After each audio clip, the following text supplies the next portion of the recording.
Bueno, hoy Juan, como te había propuesto ayer, vengo a proponerles un sueño, dijo. Ah, Te ¿dejó, vengo... dejó las convicciones o las trae? No, no, las traigo, Ah, bueno, bueno. como siempre.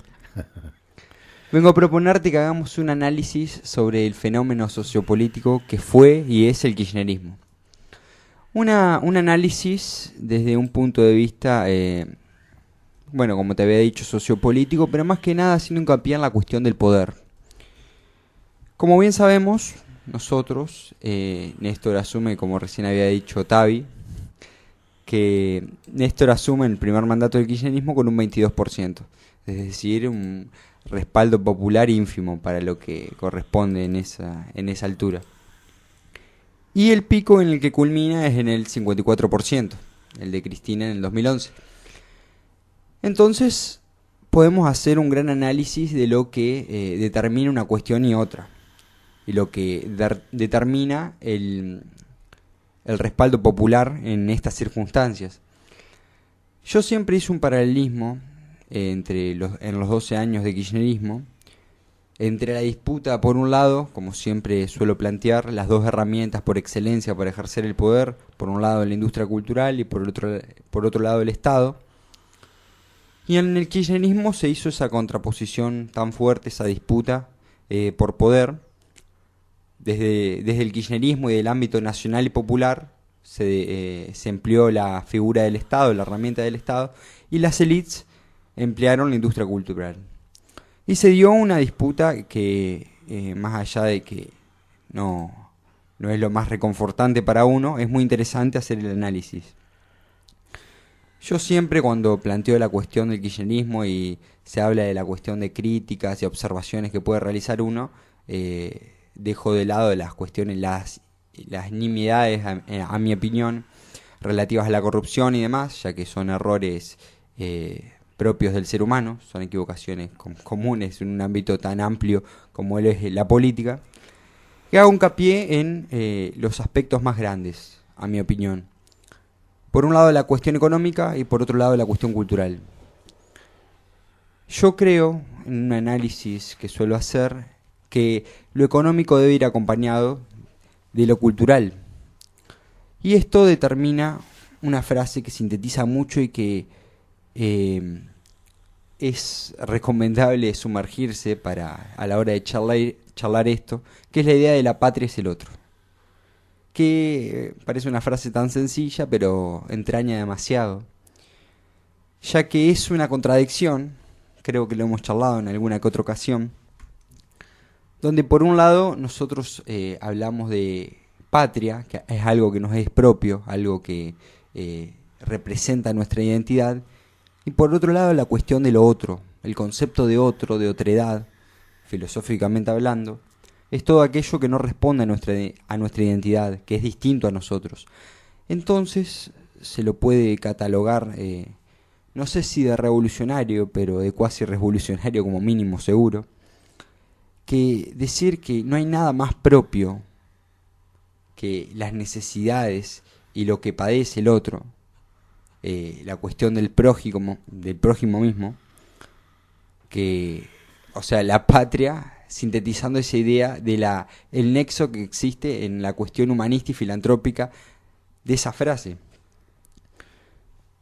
En términos de Maquiavelo, siempre se comprendió la política como se le atribuyó una frase que él nunca dijo, la cuestión de que el fin justifica los medios, y siempre fue muy criticado porque siempre se lo empleó, o sea, siempre se lo interpretó, siempre hablamos del ámbito de las interpretaciones, que es un campo muy vasto, pero cuando vemos, y por eso así hincapié en la analogía de pasar de un 22% de respaldo popular a un 54%, el nexo, o sea, de alguna manera dicho a lo pampa, como diría una amiga mía, la rosca que tuvo que hacer Néstor en su momento con las élites, con el oligopolio comunicacional, debido a la falta de respaldo popular en sus comienzos, a fin de obtener un respaldo sólido y mantener el terreno firme para construir poder y construir eh,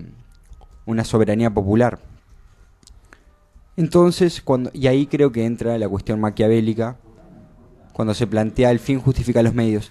Y en mi opinión, respecto a esto, se puede sintetizar claramente que el fin justifica los medios cuando el fin es el pueblo.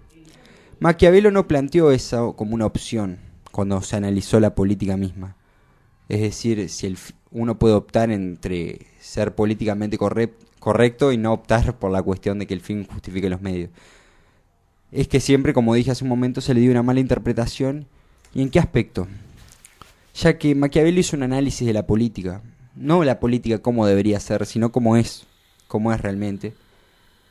Y para inundarse en el ámbito de la política, para disputar poder realmente, se tienen que hacer ese tipo de cosas que a veces no nos gustan, como dije en un momento, a cuestión de necesitar un poder que respalde, y a falta de poder popular, el análisis que hago desde el respaldo que necesitó de las élites en un momento y a fin de cuentas para consolidar poder popular. Entonces yo quiero sintetizar esto y quiero concluir, y luego para pedir el análisis que hace vos, Juan, respecto a esto, hacer hincapié en la patria es el otro. Creo que la idea del kirchnerismo está plantada ahí. El kirchnerismo netamente, o sea, derivando como una pata del peronismo, pero naturalmente con una firma particular. Sintetizar la idea en que la patria es el otro, y que no hay nada más propio que la necesidad del otro. A fin de cuentas, creo que la filantropía y la cuestión ética y moral es la construcción de todo. No sé vos, Juan, ¿qué opinarás en base a esto? Bueno, a ver.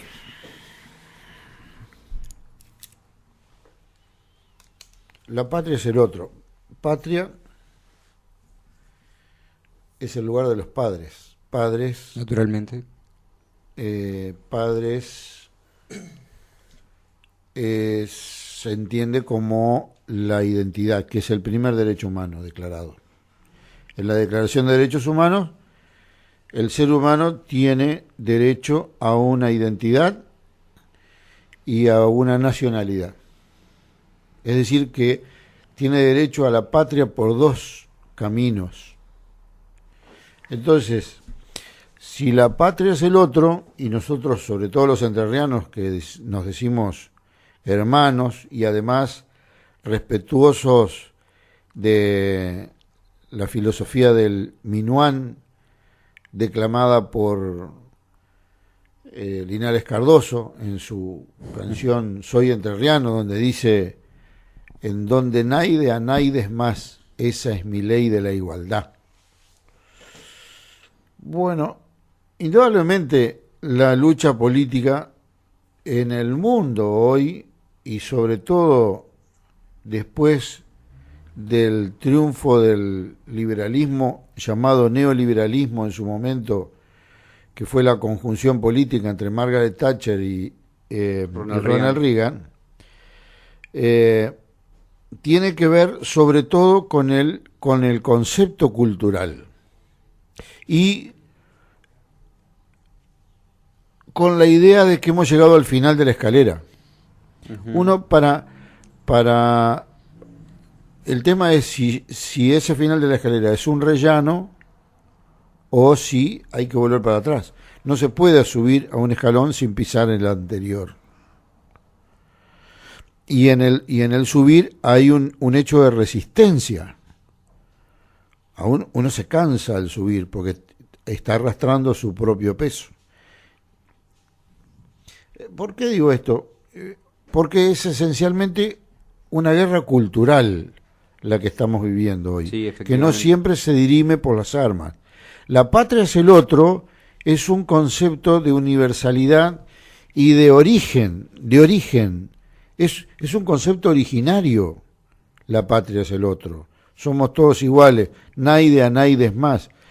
Yo decía, hace algunos días, pasada la elección PASO, en la sede del Partido Justicialista, contaba el concepto que me había dejado Roque Minata acerca de la construcción de comunidad que hace el mapuche. Ellos no tienen el concepto de familia que tenemos nosotros, ellos tienen el concepto de comunidad. Para nosotros, mirándolo desde nuestros ojos, es una familia. Para ellos es una comunidad. Porque como naides más que naides,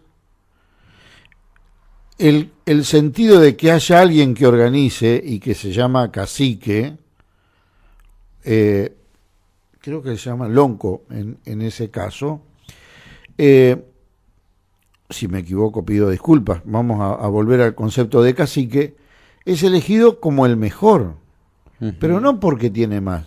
No es el que tiene más oveja, o el que tiene más años, o el que tiene más fuerza, no. Es el que se elige como el mejor. Yo recuerdo siempre el concepto de Laurito en su primera campaña a intendente. Él decía, yo quiero ser elegido el mejor vecino. Bueno, ese es un concepto a perseguir, es un objetivo, en todo caso, en aquella comunidad. Y entonces eso contrasta contra el concepto de acumulación que hoy nos rige. Pensemos filosóficamente como pensemos, es decir, desde, salvo alguna excepción, la acumulación de poder, de dinero, de aparato, como se llama, de la capacidad de contratar o dirigir punteros, es un concepto acumulativo que si desapareciera entraríamos en un razonamiento que tiene que ver más con lo cultural que con la construcción política. Creo que para finalizar, digamos, esta parte, después yo te dejo.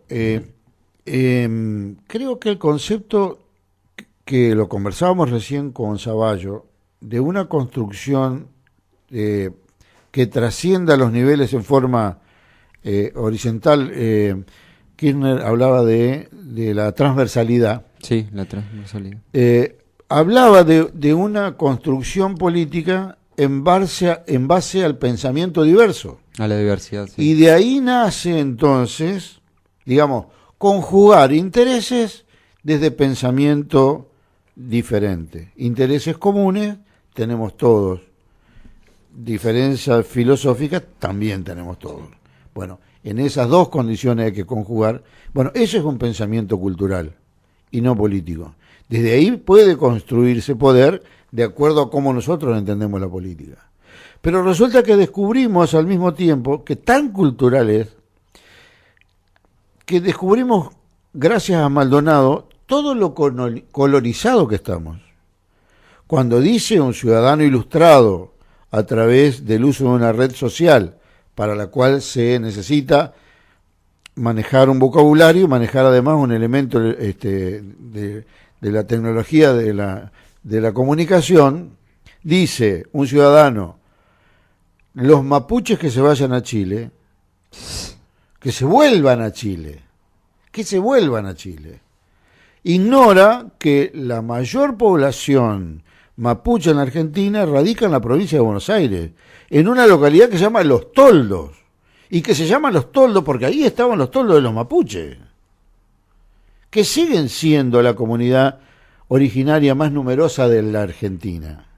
Está en plena provincia de Buenos Aires, porque ese era su lugar. Entonces, el arrinconamiento que provocó la falsa civilización en la cordillera fue porque esos terrenos no le iba a querer nadie. Pero resulta que aparece el petróleo, aparece Don Luis, aparece Don Benetón para criar sus ovejas y desaparece el otro. Y vamos solamente por el interés. Entonces, indudablemente hoy el pensamiento que predomina o que deja como sustrato el paso del llamado kirchnerismo por la política, creo que es básicamente cultural. Y esa base cultural solo puede multiplicarse. No puede venirse atrás.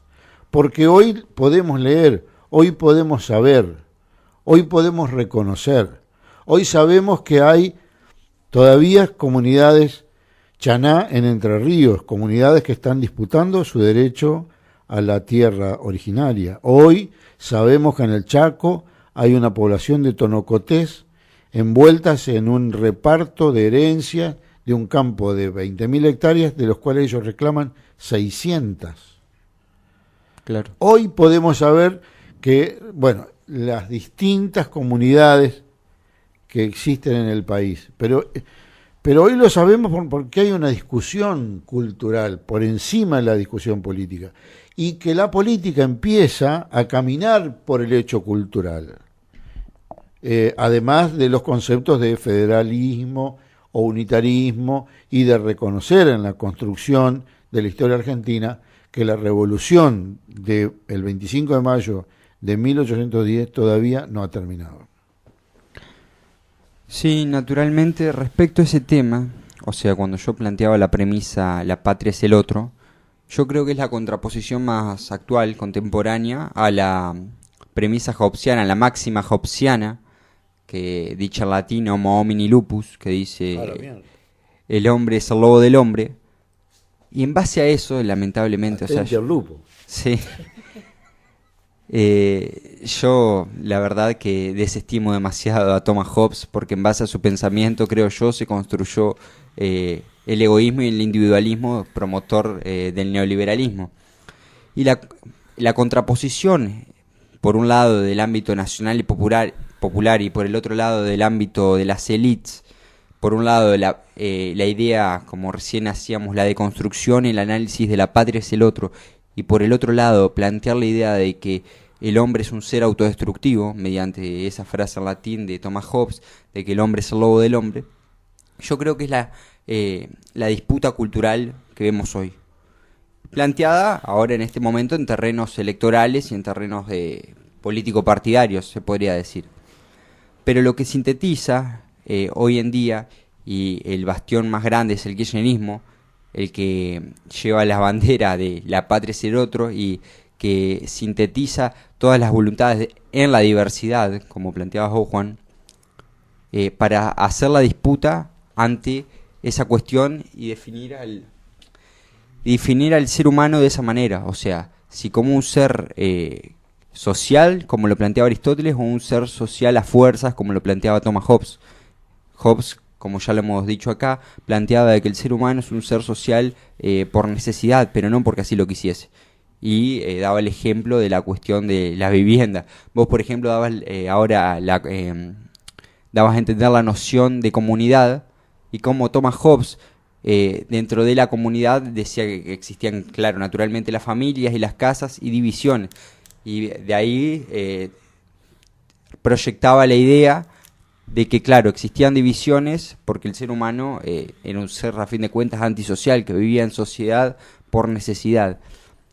Y yo creo que la contraposición más grande y moderna hoy se ve acá, y más en nuestro terreno político.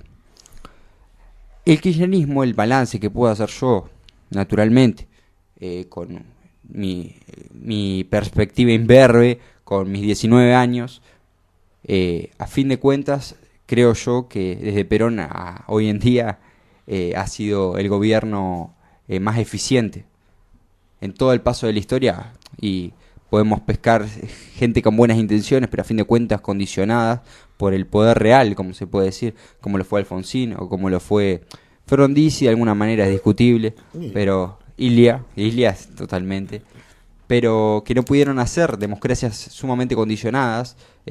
Bueno, Alfonsín en el caso de que le dan el golpe económico, y a fin de cuentas es el primer Estado eficiente de este lado, de nuestro lado, del lado nacional y popular, que consolida el poder suficiente para dar la disputa, y al punto tal de poner de rodillas, como lo fue con la ley de medios, poner de rodillas a la industria cultural, al poder real, donde más se ve sintetizado.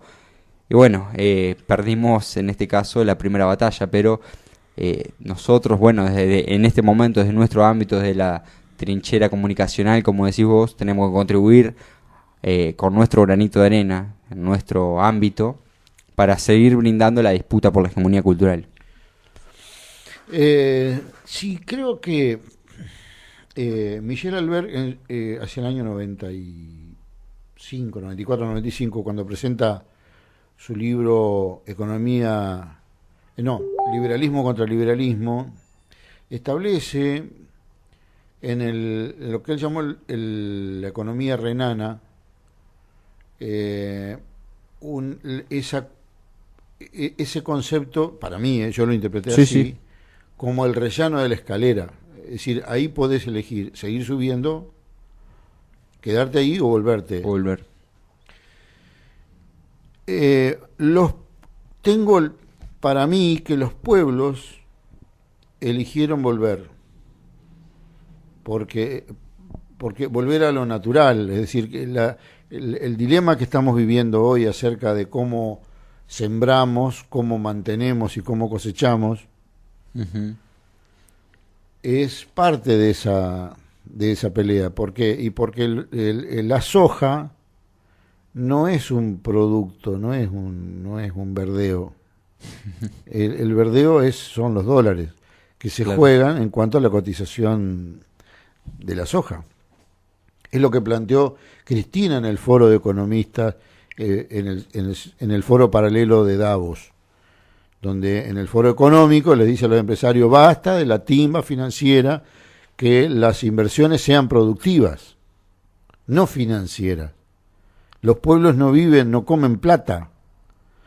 Entonces, pero los gobernantes, hoy por hoy está triunfando otra vez el concepto globalizador Ujú. de corte neoliberal, ultra neoliberal, Ultra. podríamos decir, con la irrupción de los fondos buitres como jugadores principales de este partido y su séquito de chupamedias, seguidores y esclavos como Mauricio Macri, que nos involucra a todos en su concepto de conducción de país unitario, puertocéntrico y expulsante de pobres, indios, etcétera, etcétera. Todos los negros, los indios, digamos, estamos en una etapa neonazi no violenta, digamos, Claro. violenta Bueno, entre únicamente desde el punto de vista de la exclusión.